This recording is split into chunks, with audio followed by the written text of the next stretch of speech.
came as a sort of almost out of the blue. It was a very sudden sort of departure, and I think one way to understand it is to go back and to have a look at what had been happening to British forces in Sudan in 1884 and before that.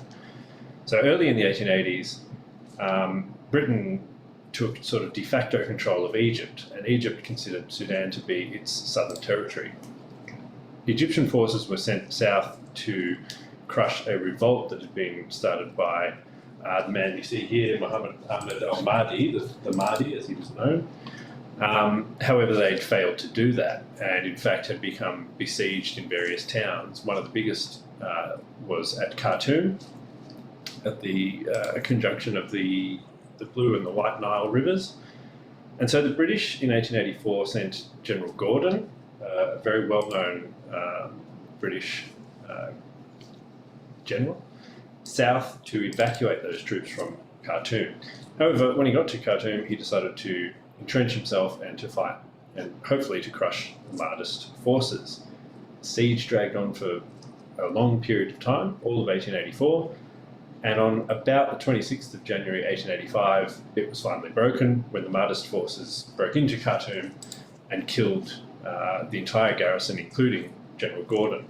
As you can see in this famous painting by George Joy, this killing of Gordon electrified the British Empire. It was seen as a massive loss, and it was seen also as an indication of the British government's failure to save him.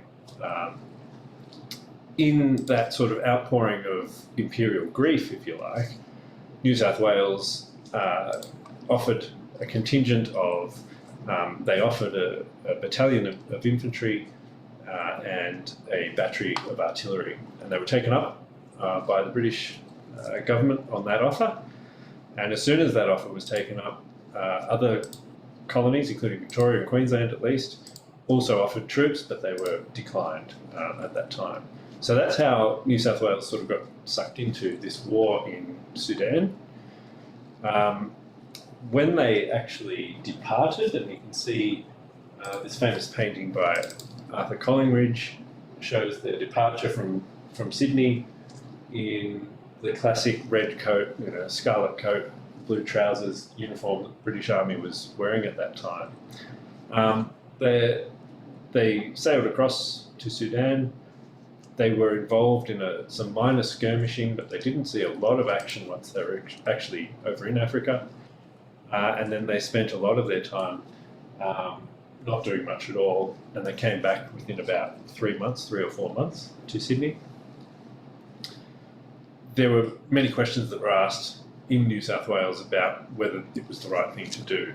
But at the time it was seen to be in support of the British Empire and something that was very important. I suppose in terms of significance as well, it was the first time that a self-governing British colony had sent its own soldiers overseas rather than soldiers to fight with the British Army. These were actually New South Wales soldiers.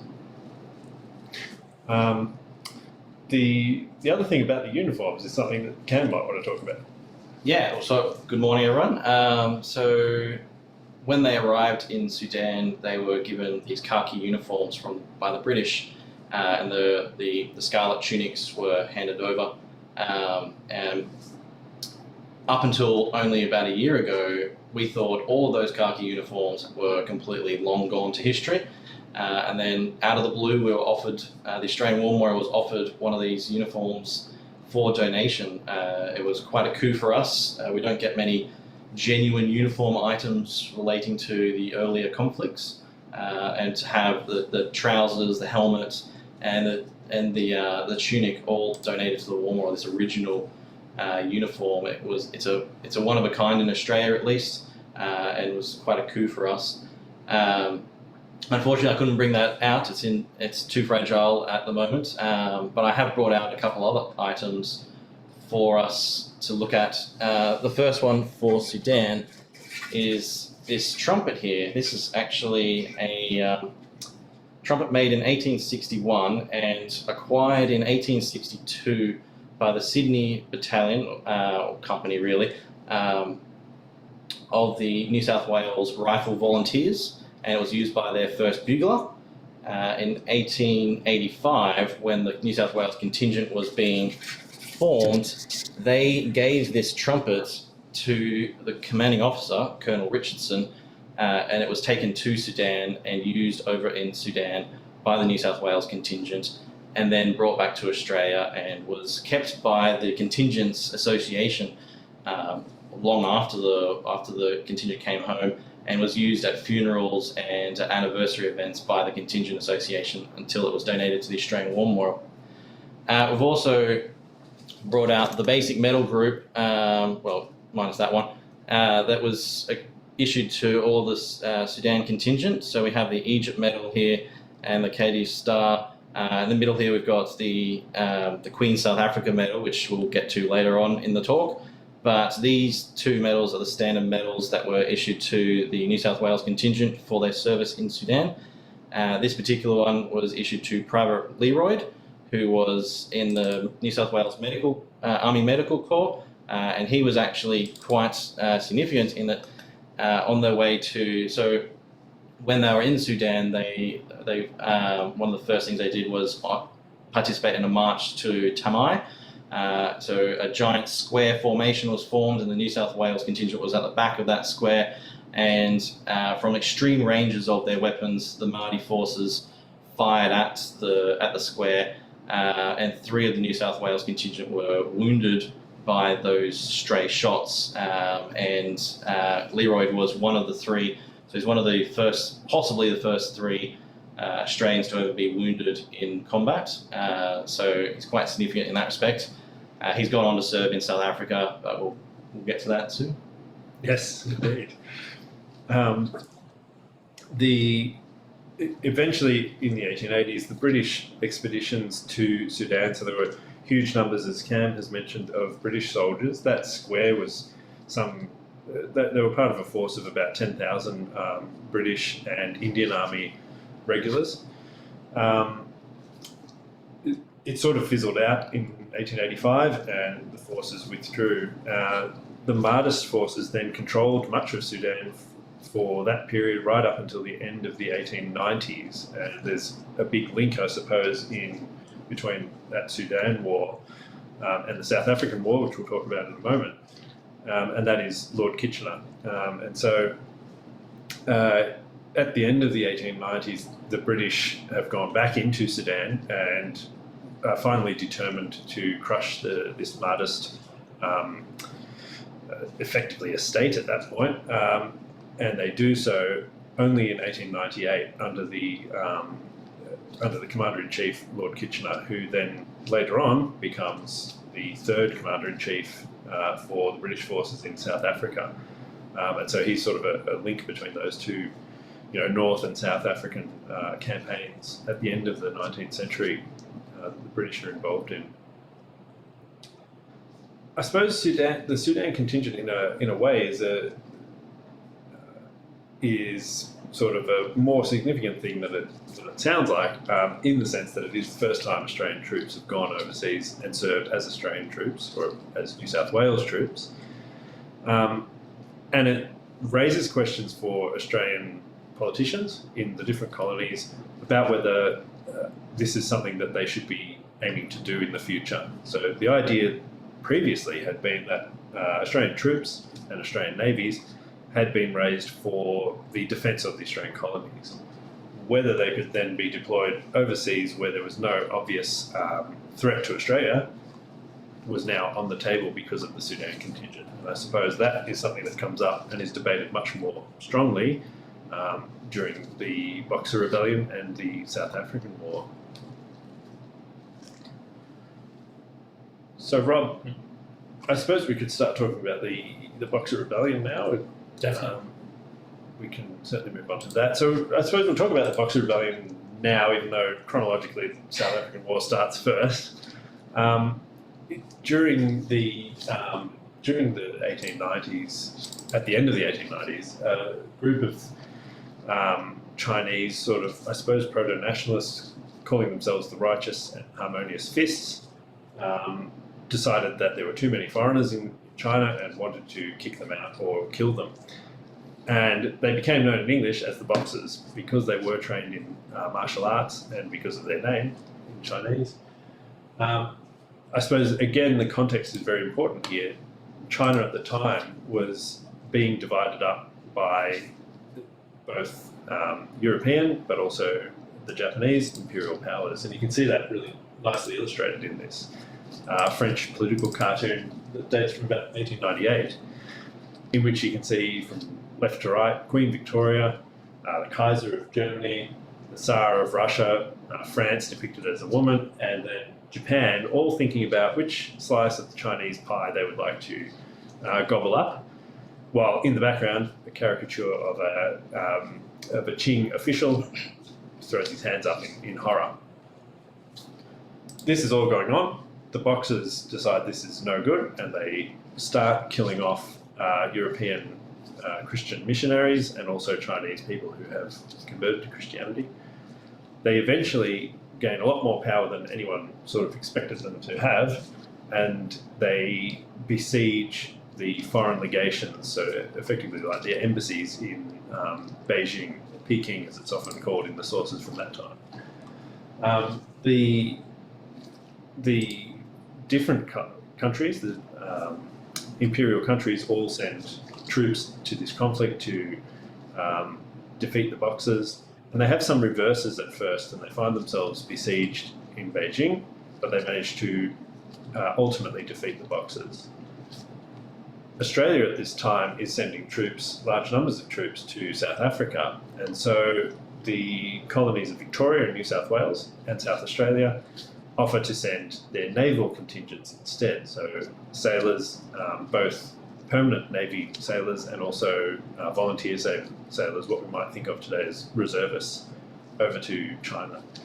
And so they send about, Victoria and New South Wales send a bit over 200 sailors in both cases. So there's about 500 men who go over, and South Australia sends its gunboat, Her Majesty's Colonial Ship Protector, which I think at that time is the full extent of the South Australian seagoing navy.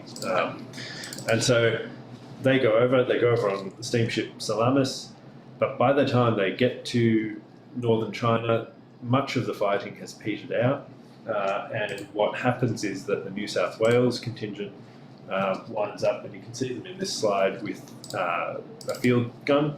They wind up in Beijing, and the Victorians wind up in Tianjin, modern-day Tianjin, Tianjin it's called at the time. What they're doing there is more or less police work. They run a fire brigade, they run guard duties, including overseeing execution of convicted Boxers, and that sort of thing. And some of our objects, I think, really talk, or our object for the Boxer Rebellion this morning, sort of talks to that kind of what they're doing. Yes, so what we brought out for the Boxer Rebellion is this hip flask here. This one relates to the service of able seaman Mumford, who was in the Victorian Naval Brigade, which is as Tom was saying, a volunteer force, sort of a part-time volunteer force. So his actual job was working with the Colonial Sugar Refinery Company. So it's that company that actually presented him with this hip flask and engraved it down here, presented it to him just before he left for China. So the interesting thing about this, as Tom was saying, is they're fighting boredom more than they're fighting the Boxers when they're over in China. So it's a safe assumption that this hip flask was liberally used while he was over in China, as was all other sort of extravagances such as alcohol and women and whatnot in China, wherever that was possible, because they weren't involved in the action. They were involved in policing duties, and that certainly upset quite a lot of them and brought on a lot of boredom for the contingents that were sent there.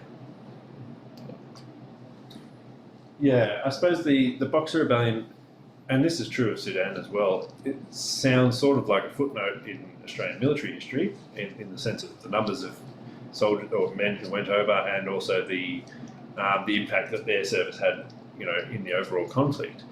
But I think what's really important to remember is that these are massive conflicts for the regions themselves, and the sort of reverberations are felt well into the 20th century, if not the present, both Sudan and definitely in China.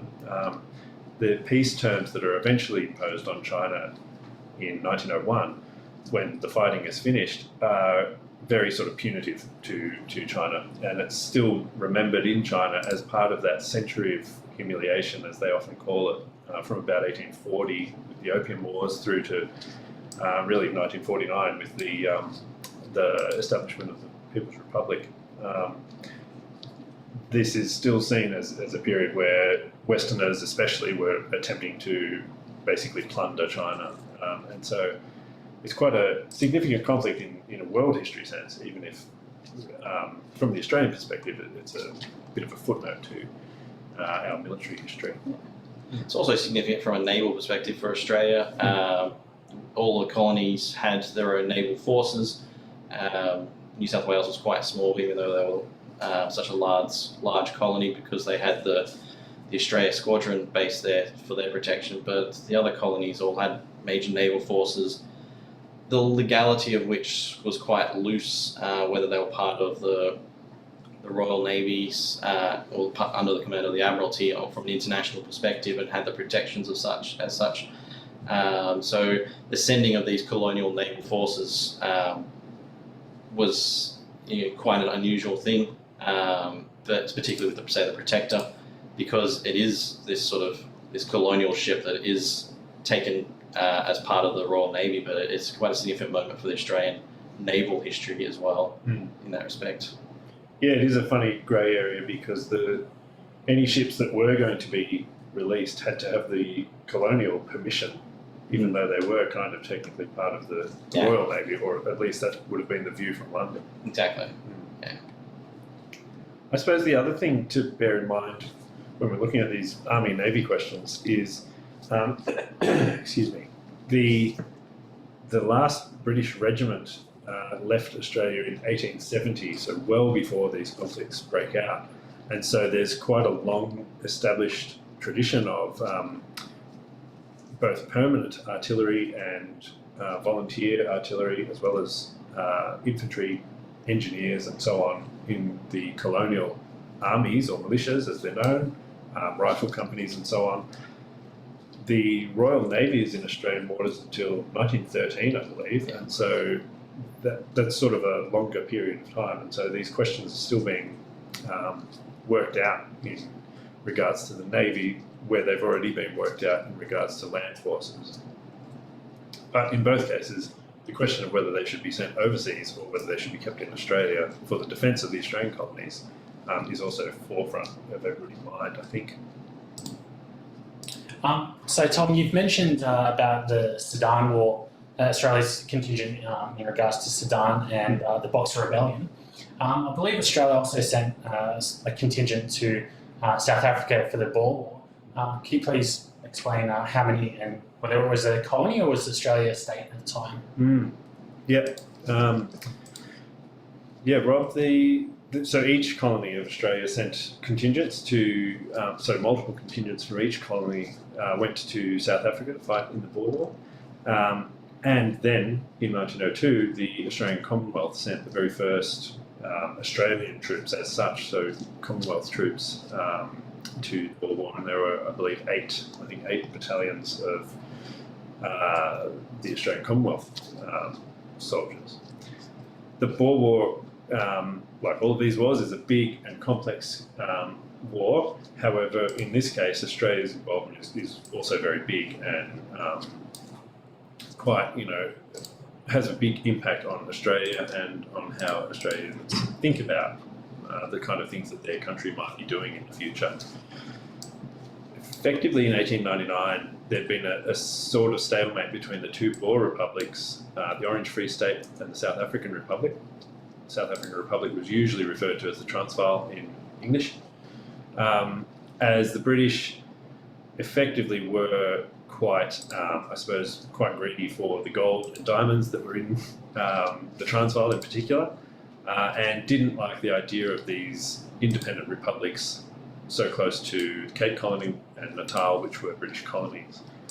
Both sides sort of pushed and built up this sort of brinkmanship until in October, feeling that they had no other option, the Boer republics actually invaded Cape Colony and Natal. And with that, the Boer War had begun. So this is October 1899, and the British started sending troops to South Africa to fight this war, which they assumed would be a rather easy war to win. After all, the Boers were largely mounted farmers with rifles, and the British had artillery and the navy, obviously, that they could use to blockade South Africa and all of this sort of stuff. It was said, and it has been said for other wars, that the war would be over by Christmas. Much like other wars, it wasn't over by Christmas at all.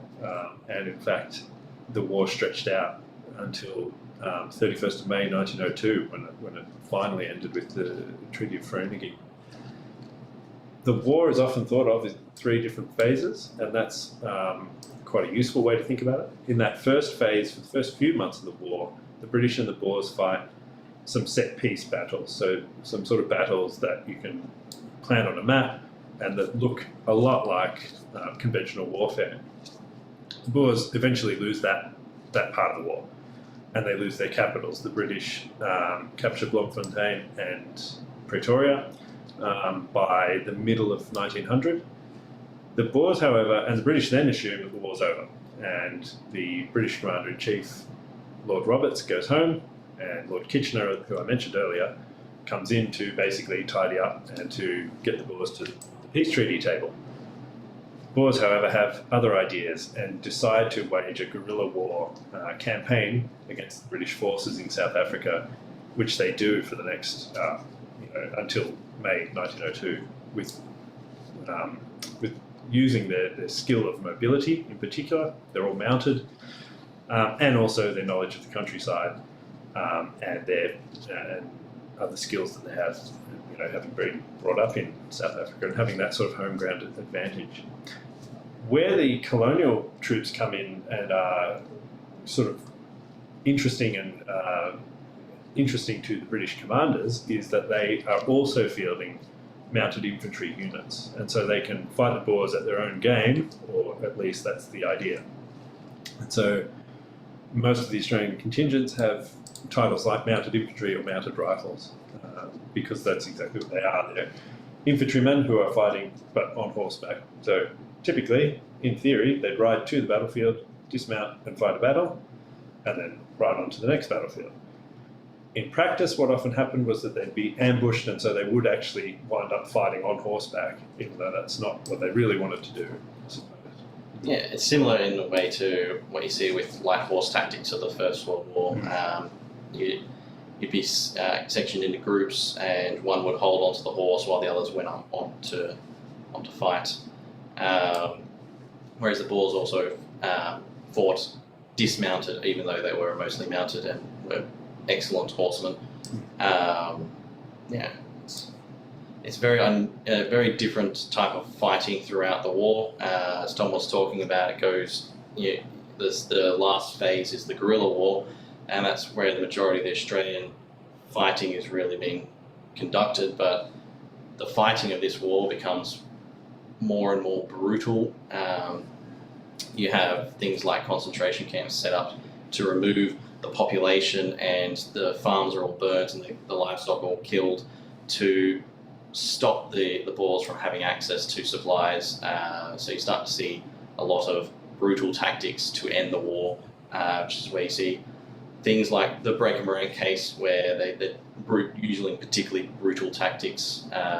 Those were overly brutal tactics to fight the Boers in this war that's just not ending, basically. Yeah. But we have a few Boer War objects that we brought out as well. That's right. So first one, as Tom was saying, the Boers were civilians. They weren't uniformed soldiers. So your average Boer burgher would have their farmers mostly, even though they have this vast amount of wealth with the gold and diamonds. They're still a very rural population.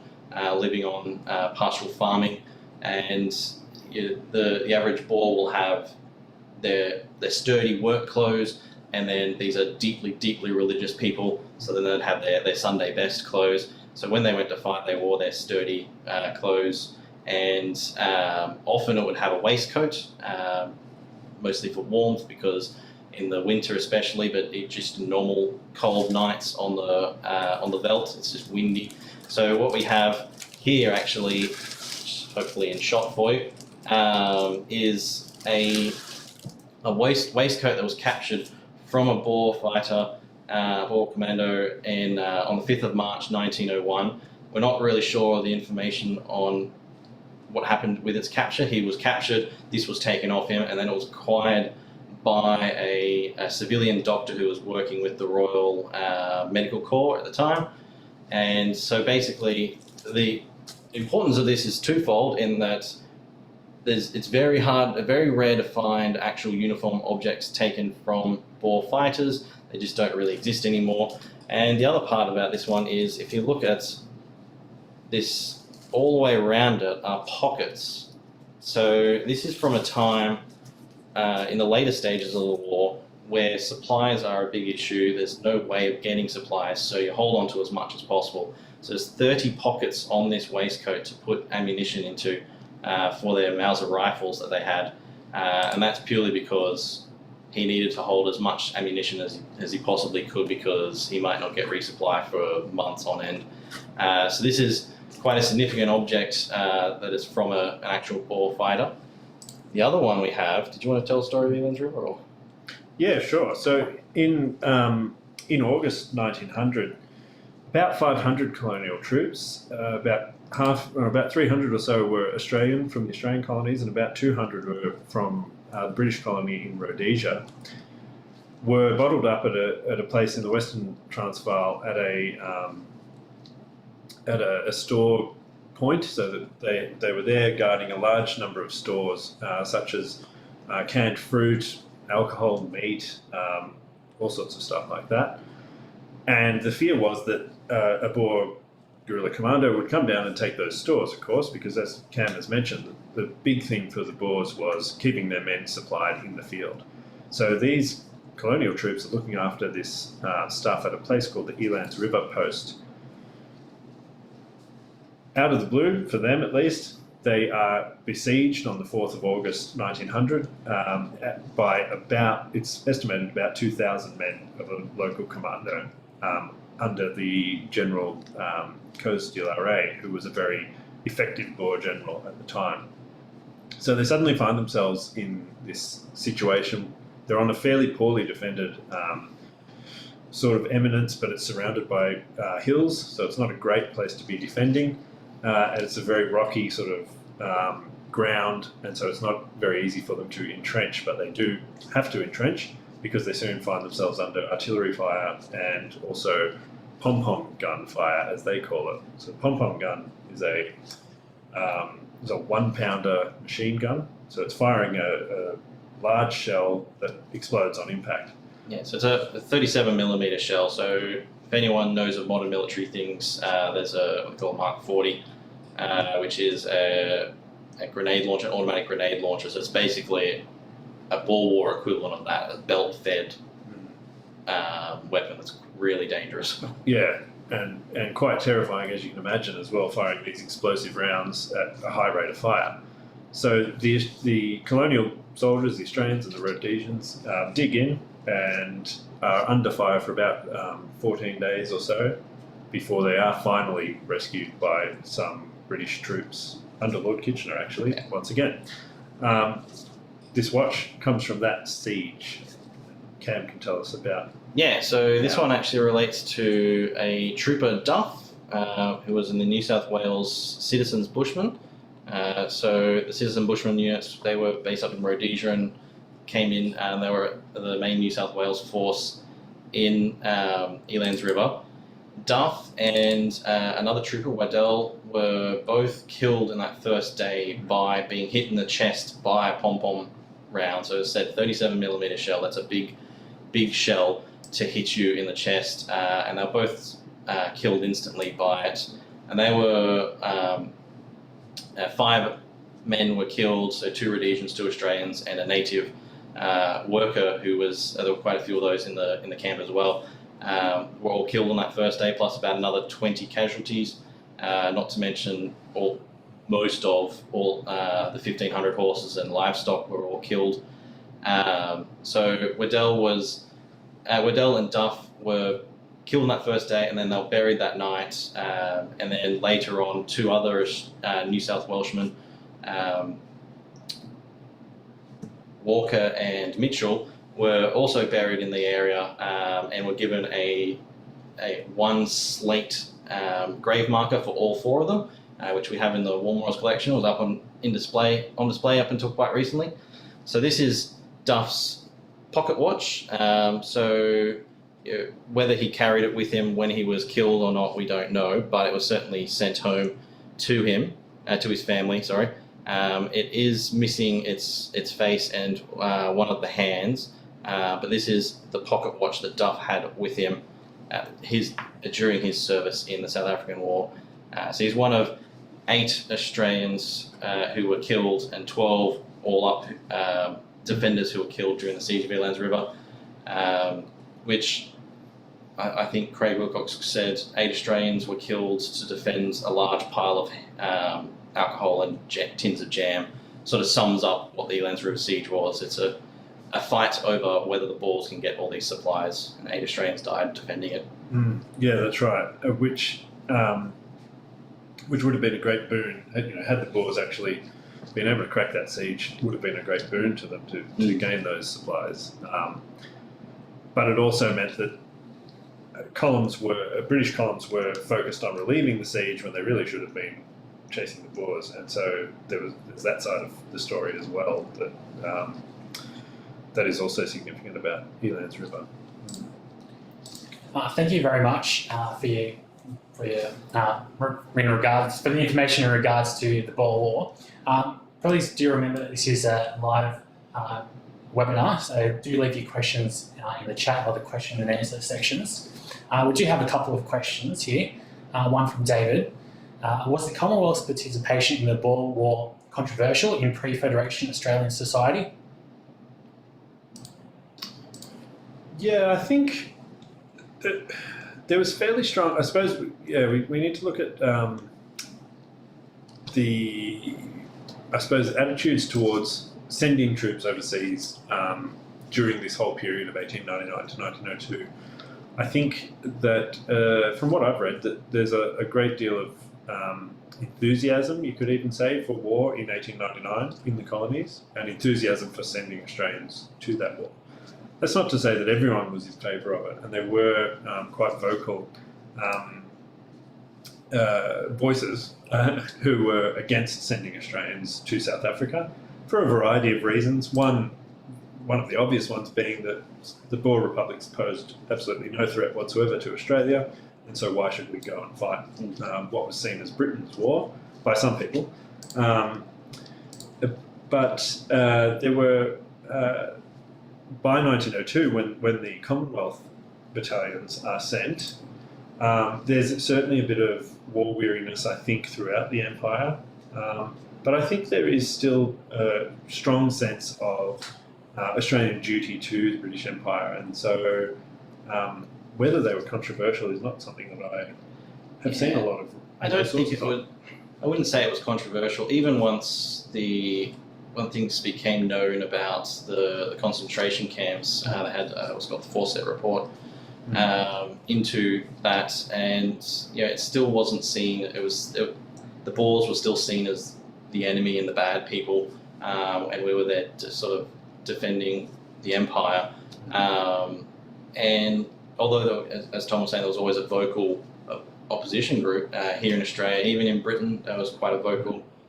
David Lloyd George was probably the most famous of the most vocal opponents of the war. But it should be noted that even the later contingents, although they weren't being sent off with these huge crowds anymore, the 5th Victorian Mounted Rifles was only supposed to be, I think, 500 men originally, and they sent 1,000, and they could have sent 2,000 with great ease because they were So many more people volunteered to serve.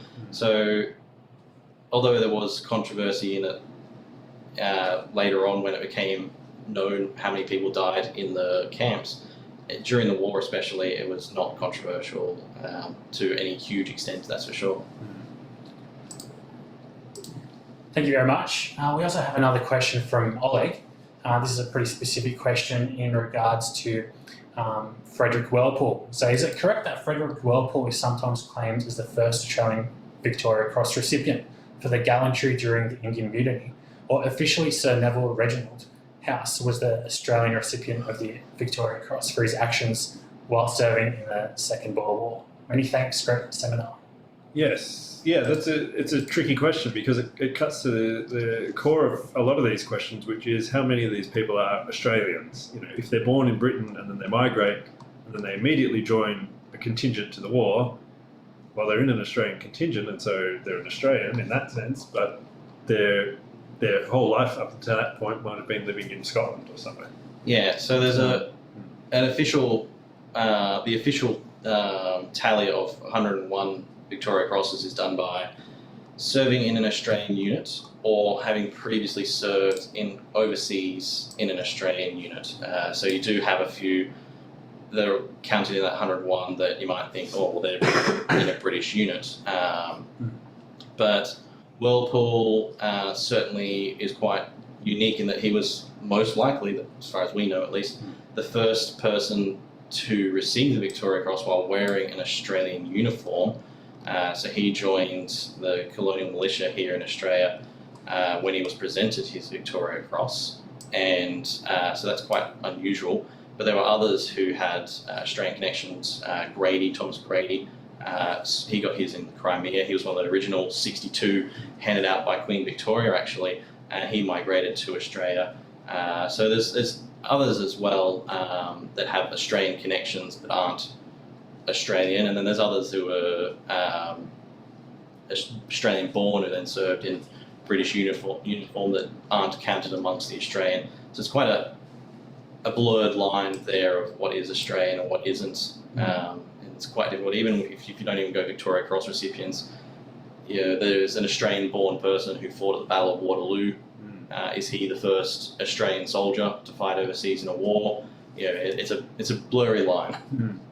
Yeah, but certainly Neville House is the first, Australian serving in an Australian regiment who receives the Victoria Cross for actions that he carried out when he was in an Australian regiment. And so, in that sense, Neville House is the first, Australian to be awarded the Victoria Cross. Yeah, but Frederick Whirlpool's story is a fascinating story. Yeah.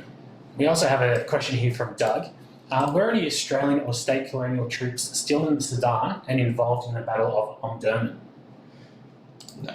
Not as Australian troops. However, there are, as Cam was sort of suggesting with these other battles, there were people who either had a connection to Australia, maybe they'd been born here, who were serving in a British regiment over in Sudan, or men who served at Omdurman who later migrated to Australia. And so there are Australian connections with Omdurman, but no, in that 1890s period, there's no contingents from Australia going to Sudan.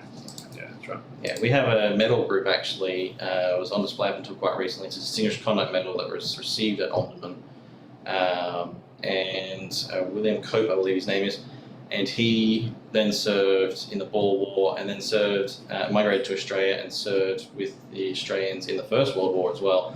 So, he's Australian, but his service in Omdurman is definitely not really considered Australian.